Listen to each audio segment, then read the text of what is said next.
सराहनीय है। North east state जो अपने हाथ से ऑलमोस्ट निकल गया था। नॉर्थ ईस्टला मदत करण्यासाठी खूप कमी लोक येतील आणि पण हे कन्व्हर्जनचं प्रमाण मुंबईत पण प्रचंड चालू आहे, हे थांबणं गरजेचं आहे। तिकडे मोठ्या प्रमाणामध्ये अशी लोक येतात की जे गरीब लोक आहेत।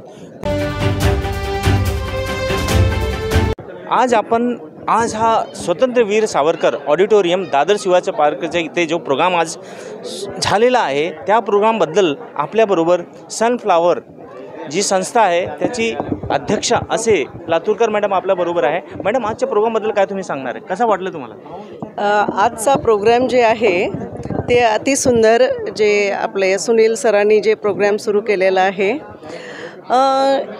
नॉर्थ ईस्टला मदत करण्यासाठी खूप कमी लोक येतील आणि खूप वर्षापासून सुनील भाऊ काम करतील, तर हे खूप त्यांचे म्हणजे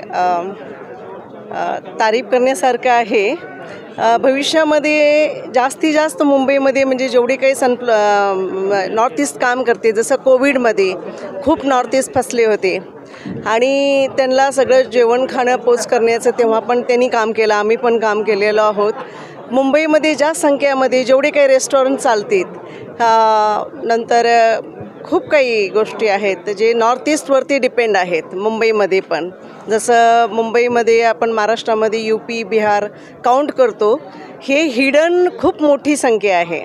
जसं कलिनामध्ये राहतात, नंतर सँटाक्रूजमध्ये राहतात। तुम्ही पण एक संस्थाचे अध्यक्ष आहात, अशा लोकांच्यासाठी तुमच्या काय संदेश आहे, तुम्ही काय बोलणार? नॉर्थ ईस्टसाठी मुंबईकरांनी त्यांना खूप पुढे घेऊन यायला पाहिजे, त्यांना मदत करायला पाहिजे आणि त्यांना सगळ्यात इम्पॉर्टंट जे आहे ते त्यांना कम्फर्टेबल बनवायला पाहिजे, सगळ्यात जास्त कम्फर्टेबल बनवायला पाहिजे। हे आहेत आपले खरे मुंबईकर, हे दुसऱ्या लोकांच्या बद्दल पण विचार करतात, ते लोक पुढे व्हायला पाहिजे, त्यांना जे सपोर्ट पाहिजे ते द्यायला पाहिजे असे मॅडम सांगत होते। आम्ही पण त्यांना शुभेच्छा देतो। सर, आपण काय सांगणार आजच्या प्रोग्रामबद्दल? मला वाटतं की आजचा प्रोग्राम हा अतिशय सुंदर होता। आणखीन माय होम इज इंडिया जसं विद्यार्थी परिषद सील नावाचं एक प्रोजेक्ट राबवायची, त्याचंच हे एक्सटेंडेड व्हर्जन आहे। आणि मला वाटतं की राष्ट्रीय स्वयंसेवक संघ आणि त्याचे स्वयंसेवक जे निरलस सेवा करत आहेत, ती सेवा फार स्पृहणीय आहे। आणि आपल्या इथे जे कन्व्हर्जन म्हणजे अगदी मालाडसारख्या आमच्या विभागात देखील सुशिक्षित एरियात देखील साहेब कन्व्हर्जन होतं आहे। एक फक्त सेकंद अनुभव सांगतो, मी दुपारी झोपलो होतो आणि एक माणसाने बेल वाजवली, त्याला मी आत घेतलं माणुसकी म्हणून, पाणी पाजलं। त्यांनी सुरुवात केली की तुम्हाला मराठी येतं, इंग्रजी येतं, म्हटलं मराठी चांगलं येतं, मराठीचं आहे मी। तर मग त्यांनी सुरुवात केलं, तुमच्या त्यापेक्षा आमचा जीजस फार महान आहे वगैरे वगैरे वगैरे। त्याला जे काय उत्तर द्यायचं ते उत्तर दिलं मी, पण हे कन्व्हर्जनचं प्रमाण मुंबईत पण प्रचंड चालू आहे, हे थांबणं गरजेचं आहे। तुम्ही पण एक समाजसेवक आहात, एक समाजसेवी म्हणून तुम्ही आजच्या जनतेला काय संदेश देणार आहे?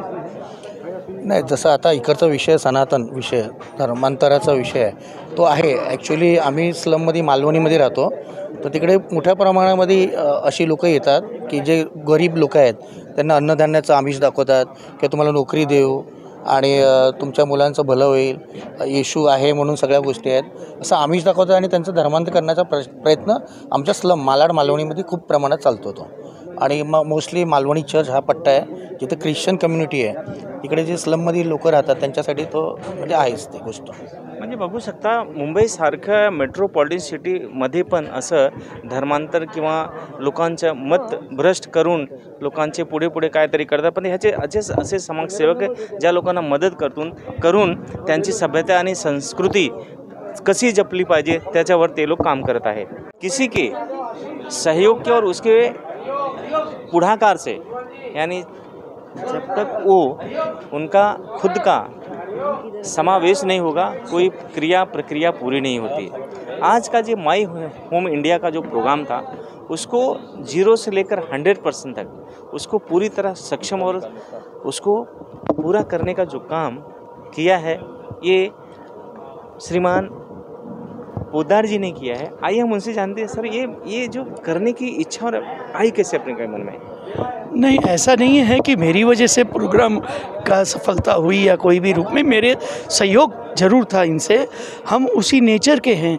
जो काम श्री देवधर जी कर रहे हैं सब बहुत ही सराहनीय है।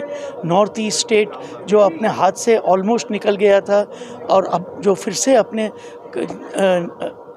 अपने देश के साथ जुड़ रहा है, वो सब सुनील देवधर जी की मेहनत का ही वर्चस्व है। आप जो ऐसा काम करते हैं, इससे प्रेरणा कहाँ से मिलती है आपको? प्रेरणा हमारे पिताजी से प्रेरणा मिली। हमारे पिताजी भी जुड़े थे माय होम इंडिया से। 2010 से 14 तक 4 साल वन इंडिया का अवार्ड का स्पॉन्सरशिप पिताजी ने किया था। इस साल मेरी इच्छा हुई कि पिताजी के जो चरण कमल हैं उसके हिसाब से हम भी आगे बढ़ें। आने वाली जनरेशन को आप क्या संदेश देना चाहेंगे? मैं यही संदेश देना चाहूँगा कि अपने संस्कृति के लिए, अपने देश के लिए, अपनी इकोनॉमी के लिए अपने को काम करना चाहिए। अगर खुद नहीं कर सके तो ऐसी संस्था के साथ जुड़ना चाहिए जो ये काम तन मन धन से कर रही है। तो ये थे नागेंद्र जी, पोद्दार जी, जिन्होंने कहा है कि आप बोल नहीं सकते लिखो, लिख नहीं सकते हो तो चलो, चल नहीं सकते हो लोगों को चलना सिखाओ। आज अगर ऐसे उपक्रम हमारे समाज के ऐसे प्रतिष्ठित व्यक्ति करते रहेंगे, ये लोगों को प्रेरणा मिलेगी और ऐसे काम होते रहेगा। तो आप देख सकते आज का ये जो उपक्रम, ये प्रोग्राम बहुत ही भव्य और बहुत ही सराहनीय रहा, जिसमें पूर्वोत्तर राज्य से खास करके वहाँ से आए लोगों को इन्होंने जो बढ़ चढ़ उनका मोटिवेशन किया, ये देखने को गया था। मैं हरिकेश जोसल, कैमरामैन राम के साथ, स्वतंत्र वीर सावरकर ऑडिटोरियम, दादर, मुंबई।